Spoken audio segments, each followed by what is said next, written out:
நான் கேட்கறது, நான் அரசியல்ல வரப்போறேன்னு உங்ககிட்ட சொல்றதுக்கு வரல. நான் இங்க நீங்க வரணும்.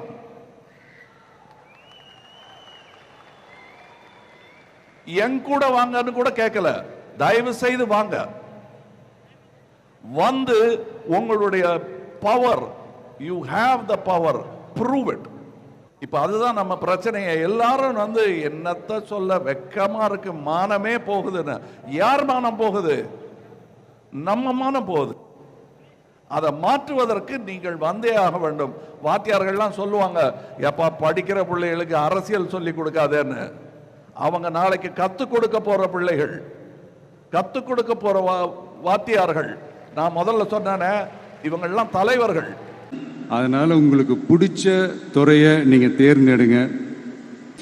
பொதுவாக நம்ம வந்து ஒரு துறையை தேர்ந்தெடுக்கும் போது அதில் எவ்வளோ டிமாண்ட் இருக்குது அப்படின்றத நம்ம பார்ப்போம் இல்லையா? ஃபார் எக்ஸாம்பிள், மருத்துவம், பொறியியல் மட்டும்தான் நல்ல ஃபீல்டுன்னு சொல்ல முடியாது. இன்னும் சொல்லப்போனால் நம்ம தமிழ்நாட்டில் உலகத்தரத்தில் டாக்டர்ஸ், இன்ஜினியர்ஸ், லாயர்ஸ்லாம் அதிகமாகவே இருக்காங்க. இங்கே நம்மக்கிட்ட என்ன இல்லை அப்படின்னா, இங்கே நமக்கு எது இன்னும் அதிகமாக தேவைப்படுது அப்படின்னா நல்ல தலைவர்கள். ஃப்யூச்சரில் அரசியலும் ஏன் வந்து ஒரு கெரியர் ஆப்ஷனாக வரக்கூடாது? அப்படி வரணுன்றது என்னுடைய விருப்பம். நல்லா படித்தவங்க அரசியலுக்கு வரணுமா வேண்டாமா? உங்களை தான் கேட்குறேன். நல்லா படித்தவங்க அரசியலுக்கு வரணுமா வேண்டாமா? நல்லா படித்தவங்க தலைவர்களாக வரணுமா வேண்டாமா?